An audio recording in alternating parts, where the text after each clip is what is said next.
প্রসিদ্ধ ইমাম ছিল, যেমন ইমাম আবু হানিফা, ইমাম শাফি, ইমাম মালিক। এরকম ইমামের ভিতরে প্রসিদ্ধ একজন ইমাম ছিল ইমাম মালিক রাহমাতুল্লাহ আলাইহি। এটা হলো ইমাম মালিক রাহমাতুল্লাহ আলাইহি, যার বাবার নাম ছিল হযরতে আনাস রাহমাতুল্লাহ আলাইহি, মায়ের নাম ছিল আলিয়া বেগম। বন্ধুগণ আমার, ভালো মায়ের গর্ভে ভালো সন্তান হয়, এই কথা বোঝাতে গিয়ে উদাহরণ বলতে হয়। বন্ধুগণ আমার, ইমাম মালিকের বাবার নাম ছিল হযরত আনাস রাহমাতুল্লাহ আলাইহি, মায়ের নাম ছিল আলিয়া বেগম। বন্ধুগণ আমার, ইমাম মালিকের বাবা হযরতে আনাস রাহমাতুল্লাহ আলাইহি দেখতে কিন্তু বিশ্ব সুন্দর ছিল। সুবহানাল্লাহ। যুবক বয়সে যৌবনকালে দেখতে বড় সুন্দর চেহারার অধিকারী ছিলেন তিনি, খুব সুন্দর ছিল, চিন্তা ভাবনাও ছিল তার। যখন আমি বিবাহ করব, শাদী করব, সুন্দরী রমণী তরুণীকে বিবাহ করে সংসার জীবনে সুখী হব, খুব চিন্তা ভাবনা, সুন্দর দেখে বিয়ে করে সংসার জীবনে সুখ ভোগ করব। বর্তমানে আমরা চিন্তা করি কেউ কি কালার বিয়ে করবার চাইব? সবাই চিন্তা একটাই, সুন্দর দেখে বিয়ে করতে, তাই না স্যার? এটা সরল লজ্জার কোনো কথা নেই। বাপ দেখে বিয়ে করায় দেখতে আমার খারাপ না, তাই না করে বাড়ি যায় না, এটা নিয়ে খাম নাম্বার সুন্দর নেই, আসে না নাই দুইলা পাইছে না, হেতু কি করবি কপাল আসার বললে আমার সুন্দর দিকে বিয়ে করে নাও, বুঝলেন নাই? করে না নাই? এইবার হযরতে আনাস রাহমাতুল্লাহ আলাইহি চিন্তা ভাবনা, বিবাহ করব যখন সুন্দরী রমণী তরুণীকে বিবাহ করে সংসার জীবনে সুখী হইয়া যাব। এইবার বাবাই দেখে বিয়ে করাইল। বন্ধুগণ আমার, একবারে সংক্ষিপ্ত ভাবে বাবা বিয়ে করাইল, বিবি বাড়িতে নিয়ে আসলো। বাসর ঘরে গিয়া দেখে বিবি একবারে কয়লার মতো কালো, মনের আশা পূরণ হলো না। তাইলে মন খারাপ হওয়ার কথাই নাকি কোন? কারণ আশা ছিল যা, হইল না তা, মনটা বড় খারাপ।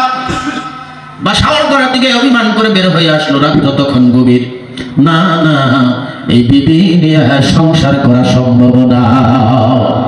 এইবার বের হয়ে আসলো বাসার ঘরের দিকে, বিবি পিছনে পিছনে বের হয়ে আসলো। আমার বন্ধুগণ, আয়েশা পিছন দিকে দিয়ে জড়িয়ে ধরে, কোন কিতাব লেখে হাতে ধরে, কোন কিতাব লেখে বিবি পিছন দিকে জড়িয়ে ধরেছে। আর ডাকতে, পানির স্বামী গো, অভিমান করবেন না, আমি কালো বলে আমাকে বাসর করে ফেলে রেখে চলে আসলেন। হইতে পারি কালো, হইতে পারি অসুন্দর, হইতে পারি বিশ্রীকার, এটা আমার দোষটা কোথায়? সব কিছু মহান আল্লাহর দান, সব কিছু আল্লাহর, আমার কিচ্ছু নাই। জোরে কোন ঠিক কিনা? বন্ধুগণ আমার, হযরত আলিয়া বেগম ডাকতেন, প্রাণের স্বামী গো, অভিমান করবেন না, এই কালো দেহের ভিতরে আল্লাহ পাক সাদা কিছু রাখতে পারে। চলেন ঘরের ভিতরে। রাগ একটু কমে গেল, মনটা নরম হয়ে গেল। এইবার ঘরের ভিতরে চলে গেল। বাসর হয়ে গেল। বাসর হয়ে যাওয়ার পরে ফজরের আজান ধ্বনি হয়ে গেল। আল্লাহর কি রহমত, বাসর রাতেই হযরতে আলিয়া বেগম গর্ভবতী হয়ে গেল। বন্ধুগণ আমার, ফজরের নামাজ পড়লো। ফজরের নামাজ পড়ার পরে মনটা আর ভালো হলো না। চিন্তা করে, এই বিবি নিয়া বন্ধু বান্ধবের সামনে দাঁড়াবো কেমনে? না না, এই বিবি নিয়া সংসার করতে পারবো না। অভিমান করে বাড়ি থেকে বের হয়ে গেল। যাইতে যাইতে গ্রাম ছাড়া হয়ে গেল, দেশ ছাড়া হয়ে গেল, দেশান্তরী হয়ে গেল। দেশ পার হইয়া অন্য দেশে চলে গেল। না, এই বিবি নিয়ে সংসার করবো না। বন্ধুগণ আমার, একদিন দুই দিন নয়, এক মাস দুই মাস নয়, এক বছর দুই বছর নয়, সুদীর্ঘ 20 বছর কাল অভিমান করে দেশান্তরী হইয়া থাকলো। কতদিন? 20 বছর কাল। 20 বছর পরে হঠাৎ করে আপনজনের কথা মনে পড়ে যায়। বিবি রেখে গেছে, সে বিবির মহাব্বত 20 বছর পরে অন্তরে জেগে গেছে। 20 বছর আগে বিবি রেখে চলে আসলাম, কেমন আছে জানি না। আত্মীয় স্বজন রেখে আসলাম, বন্ধু বান্ধব রেখে আসলাম, কেমন আছে জানি না। 20 বছর পরে মন যেন কেমন তারা বাড়ির দিকে রওনা হয়ে গেল। আবার 20 বছর পরে যখন মহল্লায় পৌঁছে যায়, কোনটা কার বাড়ি চিনতে পারে না। কারণ 20 বছর আগে বগেরান্ডা যেমন ছিল, 20 বছর পরে অনেক উন্নত। জোরে কোন ঠিক কিনা? উন্নত হয়েছে না নাই? 20 বছর আগে বগেরহাট আছে কি স্যার? নাই, অনেক উন্নত। বন্ধুগণ আমার, এখন কার বাড়ি কোনটা চিনতে পারে না, নিজের বাড়ি পর্যন্ত ভুলে গেছে। কোন বাড়ি আমার ছিল এটাও তালাশ করে বের করতে পারে না। দিন ছিল জুমার দিন, শুক্রবার, মসজিদ আজান ধ্বনি হয়ে যায়। বন্ধুগণ, এবার মসজিদে আজানের তালে তালে চলে যায়। মসজিদে যাওয়ার পরে দেখে একজন সুন্দর ফুটফুটে যুবক মেম্বারে বসে আল্লাহর কোরআনের তাফসীর করে মানুষকে শোনায়। এত সুন্দরভাবে তাফসীর করে, এত সুন্দরভাবে কোরআনের ব্যাখ্যা করে, মানুষ হাঁ করে তাকিয়ে আছে, মানুষ মেতে গেছে, চোখে পলক পর্যন্ত নাই।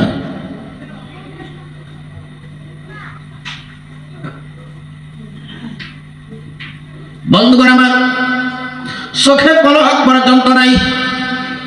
এবার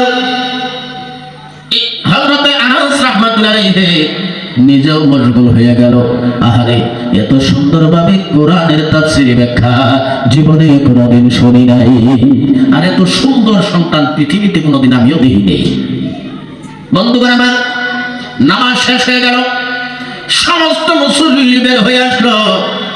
এইবার হযরতে আনাস রাহমাতুল্লাহ আলাইহি একজন মুসল্লিকে ডাকতে জিজ্ঞেস করেন, ভাই মুসল্লি, নামাজের ইমামতি করলো যিনি, নামাজের আগে কোরআনের তাফসীর করলো তিনি, এত সুন্দর যুবক, এত সুন্দর ফুটফুটে আগুনের মতো দেখতে, এত সুন্দর চেহারা, এত সুন্দর কোরআনের তাফসীর করে, আমার জীবনে কোনোদিন শুনি নাই। যুবকটা কে গো? এই যুবকটা কেরা? মুসল্লি ডাক দেয়, ভাই আপনাকে চিনি না, আপনি কে? এই যুবকটা হলো আমাদের মহল্লা মসজিদের ইমাম। বর্তমান সময়ে তামাম পৃথিবীর জমিনে বড় আলিম হিসাবে সম্মান পেয়েছে তিনি, বর্তমান যুগের ইমাম হিসাবে স্বীকৃতি পেয়েছে তিনি। নাম হলো ইমাম মালিক। আমাদের মহল্লায় বাসা, আমাদের মসজিদের ইমাম, সারা পৃথিবীতে সুখ্যাতি অর্জন করছে, বহুত বড় অভিজ্ঞ আলিম। বন্ধুগণ আমার, জিজ্ঞাসা করে বাবার নাম কি? অমনি মুসল্লি চোখের পানি ছেড়ে দিছে। হযরত আনাস ডাক দেয়, ভাই মুসল্লি, বাবার নাম জিজ্ঞেস করলেই চোখের পানি ছেড়ে দিলেন, কারণটা জানতে চাই। মুসল্লি বলে, ভাই এই যুবকের পরিচয় চাইলে আমাদের সারা মহল্লার মানুষ আবেগিক হয়ে যায়। কেন? বলে, জন্ম হয়ে এত পর্যন্ত বাবার মুখ দেখতে পাই নাই। 20 বছর আগে ওর মা কালো বলে অভিমান করে চলে গেছে, আজও পর্যন্ত বাড়ি ফিরে নাই। বাবার আদর বুঝতে পারে নাই। আর হামেশা চোখের পানি ছেড়ে দিয়ে দোয়া করে আল্লাহর কাছে, আল্লাহ গো, যদি আমার বাবা পৃথিবীতে জিন্দা থেকে থাকি, তাহলে আমি গুনাহগার ইমাম মালিকের সাথে একটাবার দেখা করাইও। বন্ধুগণ আমার, ইমাম সাহেবের দোয়া আল্লাহ রাব্বুল আলামিন কবুল করছে কিনা জানি না। তোমার বাবা আজও পর্যন্ত বাড়ি ফিরে নাই। ওর বাবার নাম ছিল হযরতে আনাস। এর কি বুঝতে বাকি থাকলো নাকি? সন্তানটা বুঝবার বাকি আছে গো? নাই। কিন্তু লজ্জায় পড়ে গেছে, এত সুন্দর সন্তান আমার, এত সুন্দর অভিজ্ঞ আলিম, তামাম পৃথিবীর জমিনে বড় আলিম হিসাবে ইজ্জত পেয়েছে যিনি, আমি সেই সন্তানের বাবা হইয়া 20টা বছর বাবার আদর থেকে বঞ্চিত করেছি। কোন মুখে পরিচয় দিব? না না, পরিচয় দেব না, পরিচয় দেওয়া সম্ভব না। বন্ধুগণ আমার, মুসল্লি চলে গেল। সবার পরে ইমাম মালিক মসজিদ থেকে বের হলো। ডাক দিছি, ইমাম সাহেব কি নাম তোমার? বলে, আমার নাম ইমাম মালিক। বলে, আমি একজন পথিক মুসাফিরি বাবারে, 2টা দিনের জন্য তোমার বাড়িতে জায়গা নিতে চাই। 2 দিন পার হয়ে গেলে 3 নম্বর দিন আমি চলে যাব। 2টা দিনের জন্য তুমি কি আমার মেহমানদারি করবে নাকি? মুসাফির হিসাবে তোমার বাড়িতে জায়গা করে দিবে নাকি? বন্ধুগণ আমার, বড় আলিম যারা, বিজ্ঞ আলিম যারা জানে, তারা মেহমানের মেহমানদারি করলে স্বয়ং আমার আল্লাহ খুশি হয়ে যায়। জোরে বলা যাবে কি সুবহানাল্লাহ? আল্লাহ খুশি হয়ে যায়। অতএব ইমাম মালিক রাহমাতুল্লাহ আলাইহি ডাক দিলেন, পথিক মুসাফির, চিন্তার কোনো কারণ নাই। এই মহল্লায় আমার বাসা। 2 দিনের জন্য আমি আমার বাড়িতে আপনাকে জায়গা করে দেব। আমার বাড়িতে আপনি থাকবেন, সমস্যা হবে না। আমি নিজে আপনার খেদমত করব। জোরে বল সুবহানাল্লাহ। ইমাম মালিক নিয়ে গেলেন বাড়িতে। গলুজ ঘরে বাড়ি বাংলায় জায়গা করে দেওয়া হলো। বিছানা করে দেওয়া হলো, বলা হলো হুজুর পথিক মুসাফির এখানে আপনি থাকবেন, এখানে আপনি ইবাদত করবেন, আপনার সমস্ত মেহমানদারি যা করতে হয় আমি নিজ হাতে করব। প্রথম দিন পার হয়ে গেল, দ্বিতীয় দিন পার হয়ে গেল, 3 নাম্বার দিন বিদায়ের পালা এসে গেল। কয়দিন থাকবে? কয়দিন থাকবো গো? 2 দিন থাকবো, 3 নাম্বার দিন বিদায় হয়ে যাব। প্রথম দ্বিতীয় দিন চলে গেল, 3 নাম্বার দিন বিদায়ের পালা এসে গেল। এইবার হযরত আনাস রাহমাতুল্লাহি আলাইহি ডাক দেয়, বাবা মালিক রে, 2 দিন থাকলাম তোমাদের বাড়িতে, 3 নাম্বার দিন এসে গেল, বিদায় নিয়ে চলে যাব। তবে তোমার কাছে জানতে চাই বিদায়ের বেলা তোমার বাড়িতে আর কে আছে? ইমাম মালিক ডাক দেয়, হুজুর আমার বাড়িতে আমি আর আমার মা ছাড়া দ্বিতীয় কেউ নাই। বলে তোমার মা কি জিন্দা আছে? বলে হ্যাঁ আমার মা জিন্দা আছে। বলে তাহলে 2 দিন তোমাদের বাড়িতে থাকলাম, বিদায় নিয়ে চলে যাব, তোমার মাকে একটু ডাকো না, তোমার মার সাথে 2টা কথা বলে চলে যাই। নিজের তো মনে চায় নিজের স্ত্রী একটা নজর দেখি, নাকি কর বন্ধুগণ আমার। ইমাম মালিক ডাক দেয়, হুজুর কঠিন কালেও সম্ভব হবে না, কারণ আমার মা জীবনে কোনোদিন কোনো পরপুরুষের সাথে কথা বলে না, আমার মা জীবনে কোনো পরপুরুষের মুখ দেখে নাই, আমার মার মুখ জীবনে কোনোদিন কোনো পরপুরুষ দেখে নাই, আমার মা আজকে আপনার সাথে কথা বলবে কঠিন কালেও সম্ভব না, আপনি চলে যান। এইবার হযরত আনাস ডাক দেয়, বাবারে তুমি কি একটাবার বলেই দেখো না, তোমার মা হইতে পারে তোমার বাড়ির মেহমান, আমি আমার সাথে দেখা করতেও তো পারে, যাও একটাবার বলে দেখো।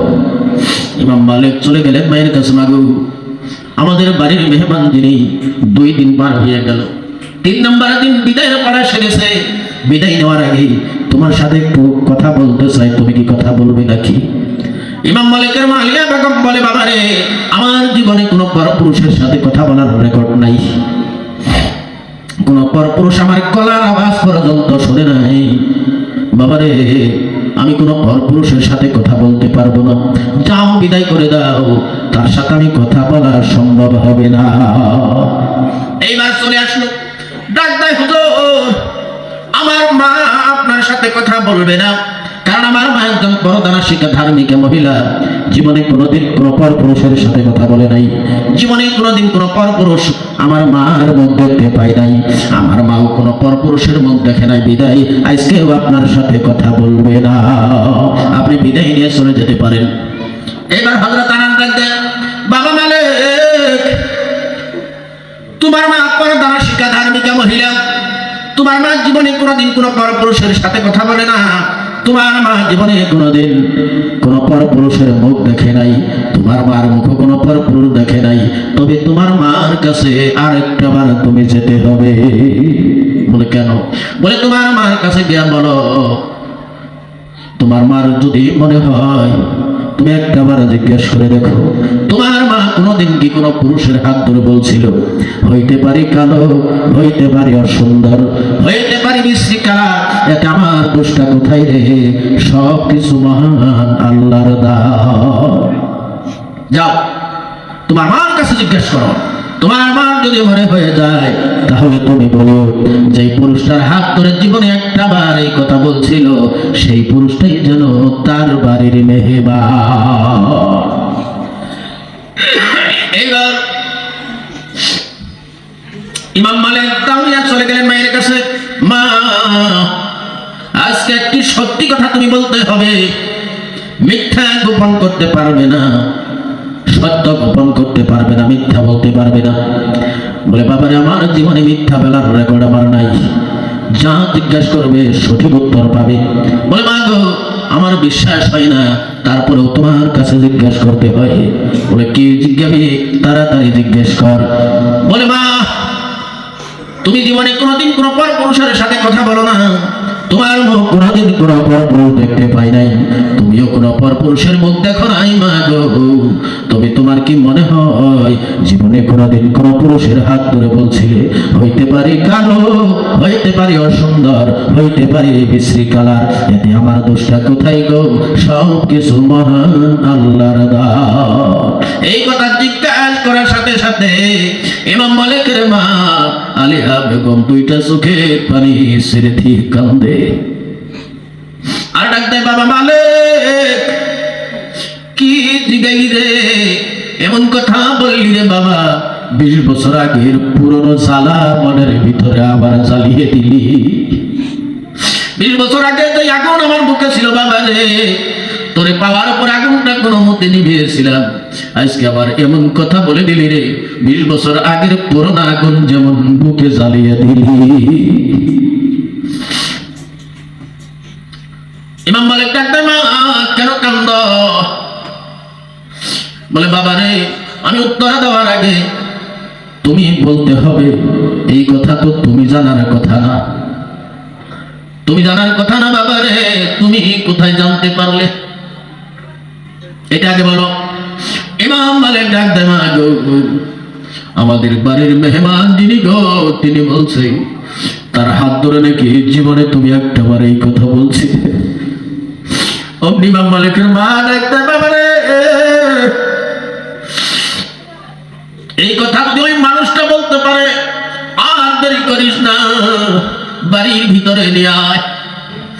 বাড়ির ভিতরে নিয়ে আসলে আমি পর্দার ভেতরের দিকে তার চেহারাটা দেখতে চাই। এইবার ডাক দিয়ে বাড়ির ভিতরে নিয়ে গেলে পর্দার ভেতর দিকে তাকিয়ে দেখে রে, 20 বছর আগে যে স্বামী অভিমান করে চলে গেছিল, সেই স্বামী যেন তার সামনে দাঁড়িয়ে আছে। পর্দার ভেতর দিকে ডাক দেয়, বাবা রে, আর বাইরে রাখার দরকার নাই, দলুস করে পায় বাংলায় রাখার দরকার নাই রে, এই পুরুষটার অন্য কেউ নয় রে, তোর জন্মদাতা পিতা। আমি কালো বলে, আমি অসুন্দর বলে, আমি বিশ্রী কালার বলে আমার ফালাইয়া রেখে চলে গেছিল, মনে হয় আজকে মনের ভিতরে মহব্বত জেগেছে রে, তোর বাবা মার কাছে ফিরে এসেছে। ভালো করে দেখ তোর বাবার মুখ, এটাই তোর বাপ। বন্ধুগণ আমার, ইমাম মালিক গলার সাপটা ধরে, বাবা 2টা দিন আমার কাছে থাকলেন, কিন্তু আপনি আমার বাবা একবারও বললেন না। হযরত আনাস ডাক দেয়, বাবা রে, কোন মুখে তোর বাবা পরিচয় দিব, দয়া করে মাফ করে দেবে। ইমাম মালিকের মা আলিয়া বেগম ডাক দেয়, প্রাণের স্বামী, 20 বছর আগে যেমনি আপনি আমাকে ফেলে রেখে চলে গেছিলেন, আপনার আমানত আমি আজও পর্যন্ত নষ্ট করি নাই। আমার কাছে আপনার আমানত আছে, এখন মজবুত করে ধরে রেখেছি, একদিন হলেও আপনি আমার কাছে ফিরে আসবেন। বন্ধুগণ আমার, আলিয়া বেগমের মতো মা যদি আজ পৃথিবীতে হয়, ইমাম মালিকের মতো সন্তান পৃথিবীতে আসবে। জোরে বলেন কথা ঠিক কিনা?